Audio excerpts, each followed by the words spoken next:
গাজীপুরের টঙ্গীর মাজার বস্তিতে মাদক বিরোধী বিশেষ অভিযানে সন্দেহভাজন ৮ জনকে আটক করেছে আইনশৃঙ্খলা রক্ষাকারী বাহিনী। সোমবার দুপুরে পুলিশ কমিশনার মহিউদ্দিন আহমেদ ও র্যাব-১ এর কোম্পানি কমান্ডার শহীদুল ইসলামের নেতৃত্বে যৌথ অভিযান পরিচালিত হয়।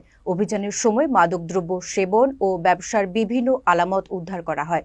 স্থানীয় সূত্র জানায়, দীর্ঘদিন ধরে মাজার বস্তিতে মাদক ব্যবসা ও সেবনের অপরাধমূলক কর্মকাণ্ড চলছিল, যা এলাকাবাসীর মধ্যে আতঙ্ক সৃষ্টি করেছিল। উপপুলিশ কমিশনার মহিউদ্দিন আহমেদ সাংবাদিকদের বলেন, মাদকের বিরুদ্ধে আমাদের অবস্থান সবসময় জিরো টলারেন্স। আটককৃতদের জিজ্ঞাসাবাদ শেষে প্রয়োজনীয় আইনগত ব্যবস্থা নেওয়া হবে।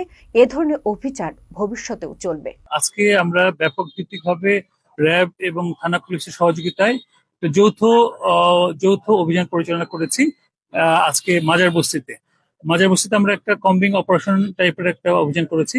এই অভিযানের উদ্দেশ্যটা ছিল যে এই মাজার বস্তিতে যে সমস্ত মাদক ব্যবসায়ী থাকে তাদেরকে আটক করা, তাদের মালামাল উদ্ধার করা, এই সমস্ত আমাদের উদ্দেশ্য ছিল। আমরা কিছু আলামত পেয়েছি যে এখানে মাদক ব্যবসা হয়।